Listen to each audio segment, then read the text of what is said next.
My name is Naima. I'm 28 right now. I grew up with a German mother who grew up in Eastern Germany. And I'm the daughter of an Egyptian father who came here in 1990. And I'm a creative, a poet, and the co-founder of the non-profit organization Roots Berlin.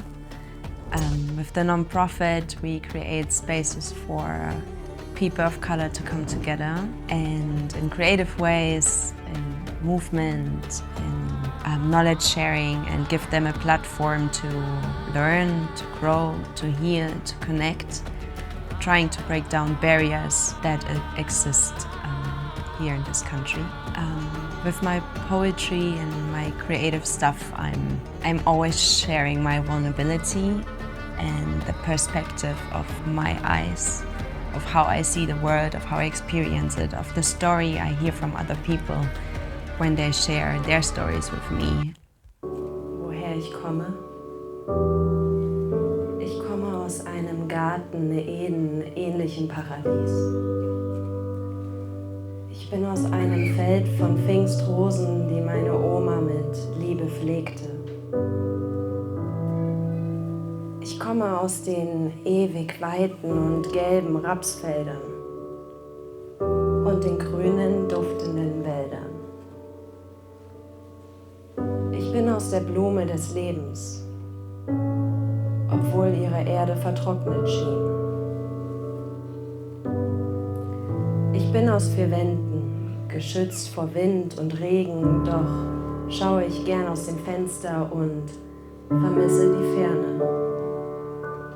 Ich komme aus dem Strom des Nils und bin aus der Süße des Honigs und der Frische des Rosenwassers.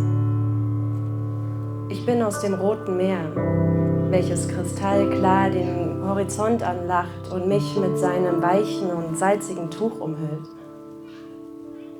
Ich komme aus dem Lauten und dem Chaotischen, doch bin ich in der Ruhe geboren. Ich bin aus dem Ich bin müde, ich leg mich hin und dem Papa hat dich nicht vergessen. Ich bin aus dem Dein Bruder muss ins Gefängnis und du schaffst das schon.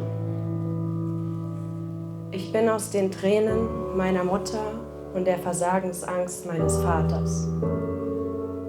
Ich bin aus der Stärke in mir und der Neugier, die mich als Kind schon in neue Gewässer trieb.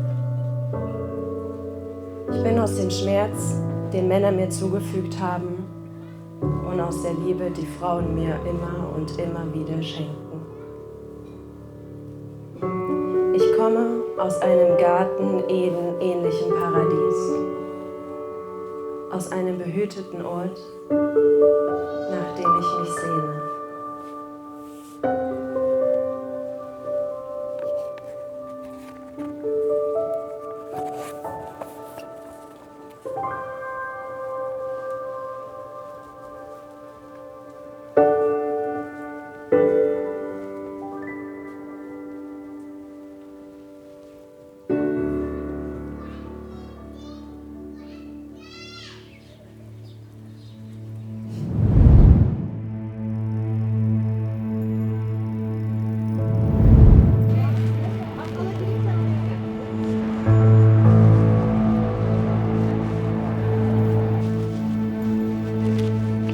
Und von der Tomate eine kleine bitte. Darf ich ein bisschen von der Minze probieren? Danke. Hatte ich noch nie. Hier. Danke.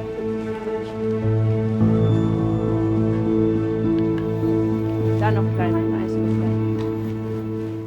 When I was 16, I went through some kind of rough years at high school. I was struggling, and I was lucky enough to be able to do an exchange year in Venezuela. It was the best year of my life, I guess. I started loving myself again. I grew a lot. I became a version of myself I wasn't even able I can be. I got new friends, a new family, and on my last day at school, there was a graduation, kind of a graduation party, let's say, where they wanted to honor me and other students for their efforts. I was very happy, but also very sad because it was my last days after this whole year there. And then one professor came up to me and said, "Hey, can you come with me? And I have something upstairs for you." And I went with him. I was very excited. I was like, oh, another gift. Like, I don't know, like a personal moment, which I usually very appreciate. When we entered in the classroom, he pushed me onto the wall and kissed me everywhere and put his whole body on my body. I felt every single part of his body on my skin. He was back then 70 years. I felt nasty. I didn't have. I couldn't move. And I was just paralyzed. And I was lucky enough that someone walked down the corridor and he stepped back to make sure no one sees it. And I was just running outside, downstairs where all the other people were. And I started crying. And everyone thought I'm just sad because it's my last day. Everyone cried. Back then I didn't have the courage to talk about it. I just shared it with one friend. I didn't want to leave after this whole year of building up my confidence, of collecting so many beautiful memories. I didn't want to leave as this exchange student that got sexual harassed at school from a professor. So I didn't share it with my family. I shared it with the organization to make sure they don't send any other students there. I came back to Germany and I was very confused, broken, of this extreme of the high that I experienced there and one of the deepest lows. And it was this strong sense of injustice and power abuse. I got very angry that he used his power. He used his title. He knew that I would feel kind of intimidated. He knew it. And these power dynamics that played into his decisions, I see them everywhere, like I saw them every day afterwards. And they made me afraid entering in some spaces, at uni, wherever. And yeah, it was a hard time for me to open up to other friends in Germany and talk about it. But no one really had the skills to as well, like, guide me through it.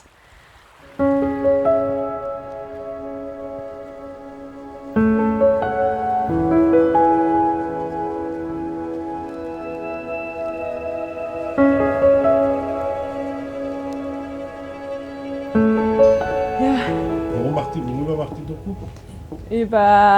Bist du bereit für ein heavy Thema? Ja. Über Vergewaltigung und sexuelle Übergriffe. Ja, ich bin dabei. Du bist dabei, hast du die Realität als Frau, aber es geht um Frauenrealität. Nee, ist ja okay, ist ja kein Dann komme Problem. ich mit. Ja. Ich will was über das Strafmaß hier sagen. Ja, und? Was Was für eine sagst Schweinerei das ist. Das ist ja ein Paradies für Vergewaltiger in Deutschland. du? Ja? Ja. Haben wir auch drüber Ich habe geredet. erst gestern einen gesehen, sein Kind wurde missbraucht von irgendeinem Typ in der Umgebung. Der wurde dann auch verhaftet und wurde freigelassen mit einer Fußfessel. Und der Typ, als er freigelassen wurde, hat ihn umgebracht. Krass, ja, In Amerika war das. Und er hat 60 Jahre bekommen. krass. Und Ja. der Typ Vergewaltiger war auf dem Spazieren Der gehen. kann machen, was er will. Ja, mit seiner Fessel. Ja, darüber haben wir auch gesprochen, dass selbst wenn du Opfer oder das erlebt hast, du fühlst dich ja nicht sicher genug, weil egal was du machst, dir fehlen die Beweise, das stimmt nicht, hier und da und wie willst du das dann bekämpfen irgendwie? Ja. Aber viele Frauen lieben auch so. Frauen sind auch gefährlich. Ja, es gibt immer verschiedene Realitäten, aber das Schlimme ist halt, dass die auch diejenigen schaden, denen es halt wirklich passiert Ja, ist. So. natürlich. Und das.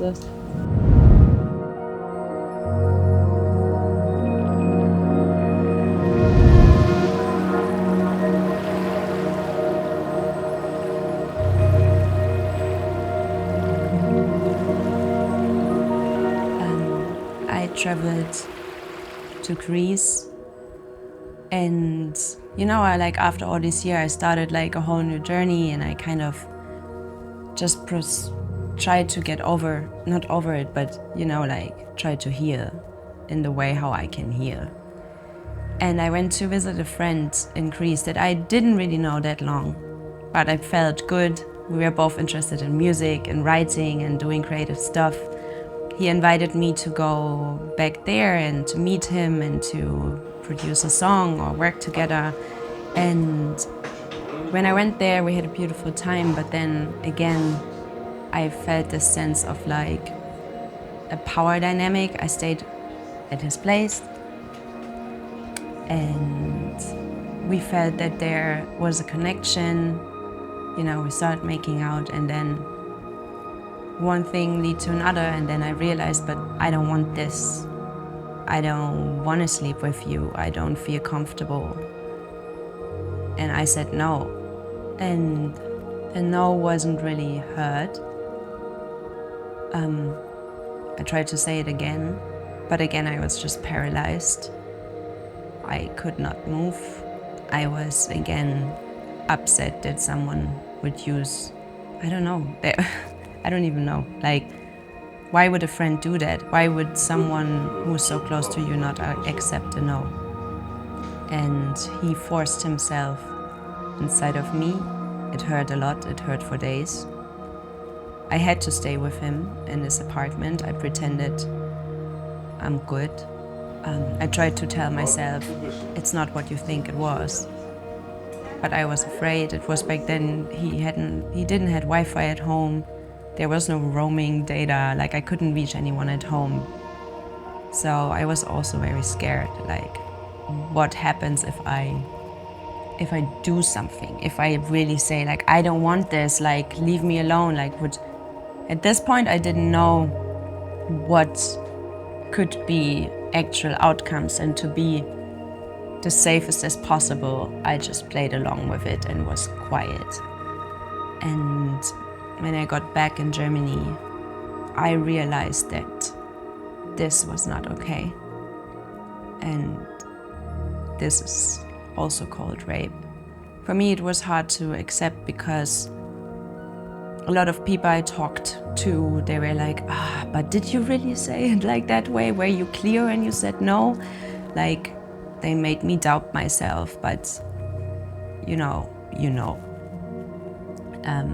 And I started talking more about it because I felt like a lot of my friends told me similar stories, and it made me so upset that our no's are not accepted or taken serious, and that the outcome also is often belittled. Luckily, I was always a person who would focus on the good things or just push forward, push for change, build new opportunities for friends, strangers, whatever. Like I always try to have a goal in the future and to work towards it. But in 2020, it all really came back to me, and I I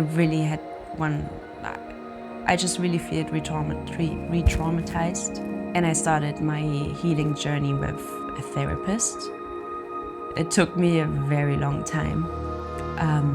Because, finding the right person you can open up to, who understands you, who you connect to was hard. I went from one therapist for, weekly sessions for a year or half a year, I don't even remember. Went to a coaching therapist, kind of. And until I went to another therapy for half a year. And this was my kind of breaking moment. I realized that the things I have been through have affected me more than I thought and brought a lot of fears, self-doubt. I hated my body. I felt uncomfortable being, naked. I still do. Not all the time, but I'm afraid a lot of times that something might happen again and that again I'm gonna be paralyzed.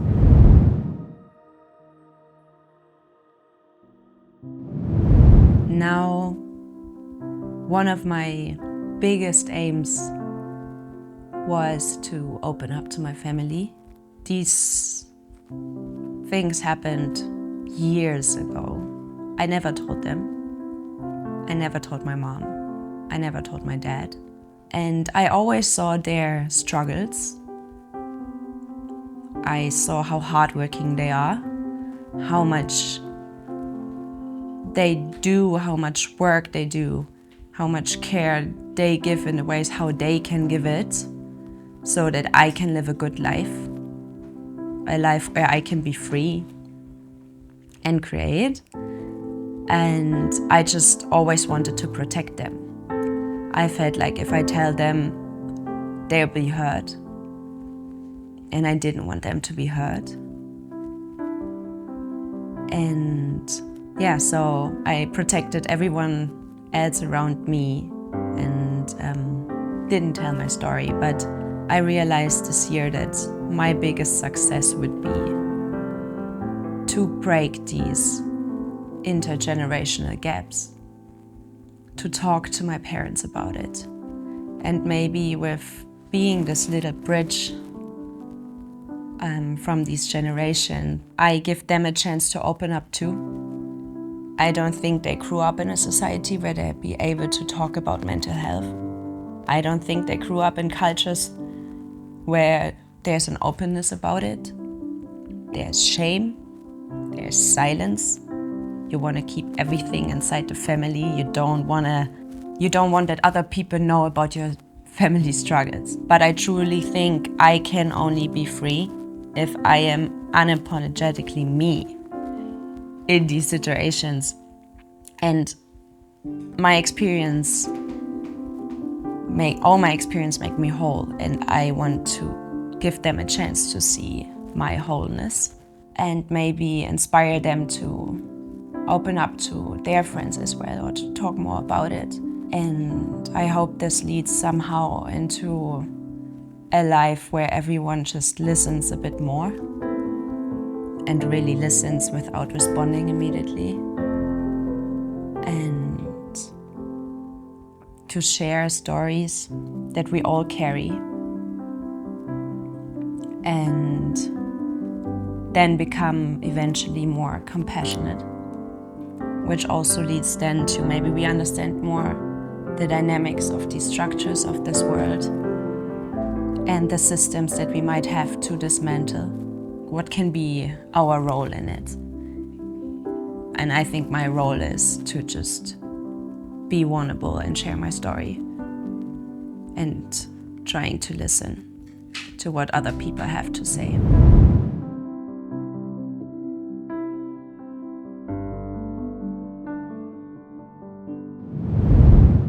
Wohin ich gehe? Ich gehe dorthin, wo ein Miteinander größer ist als nur ein Ich.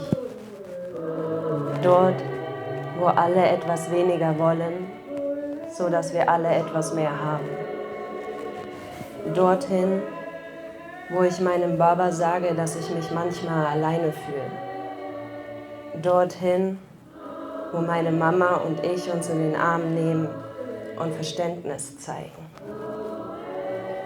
Ich gehe dorthin, wo ich nie aufgebe.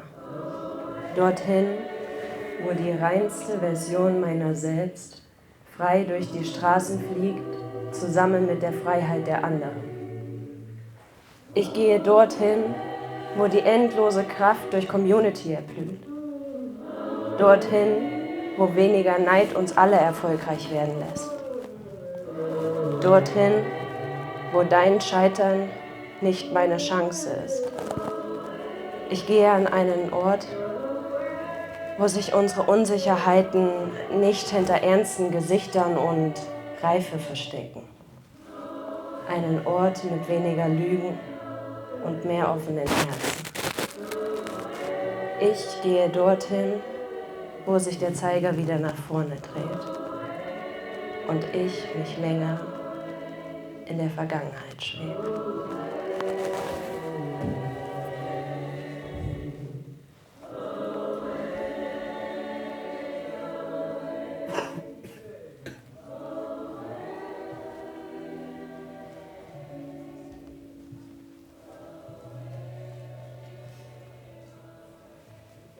Dankeschön.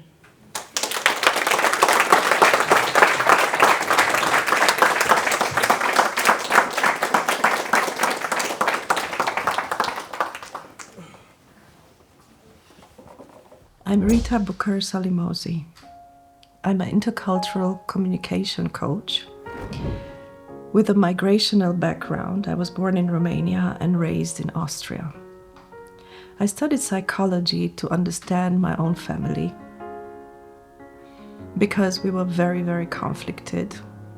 The change of systems, the change of governments, the change of family systems and background broke my parents' heart. Today, I know it's called culture shock. For my whole life, I've fought for healing and for inner peace, not just for myself, but also for my parents.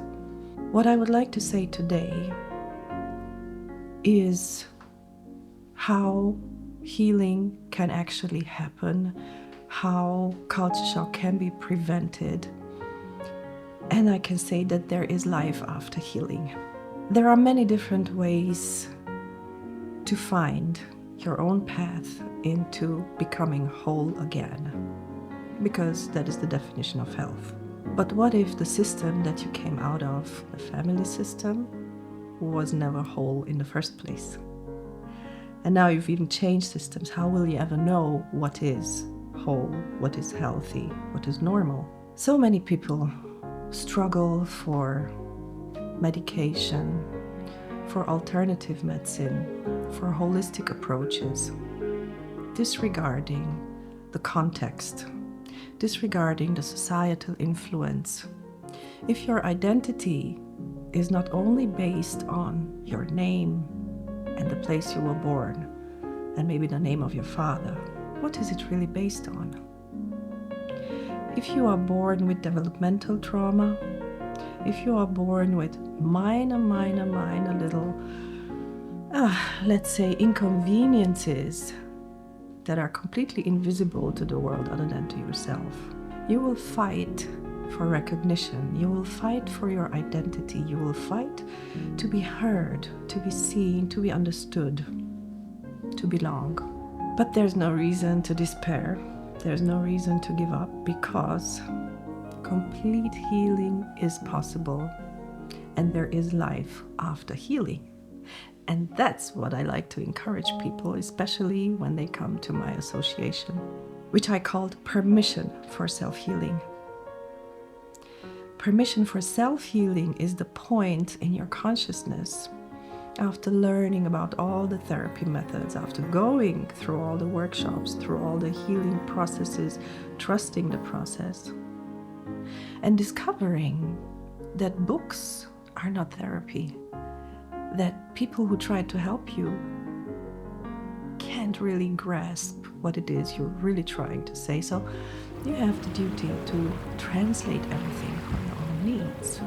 You have the duty to sit back and look at all the resources you have and say, I already have everything and know everything that's good for me or not so good for me. Now it's up to me. I give myself permission, final step into healing, and be done with it. I want to be done with it, and I want to celebrate life, and I want to look around and reconnect with everybody and reconnect with the purpose of my life, and even if it's only to end the generational trauma of my family.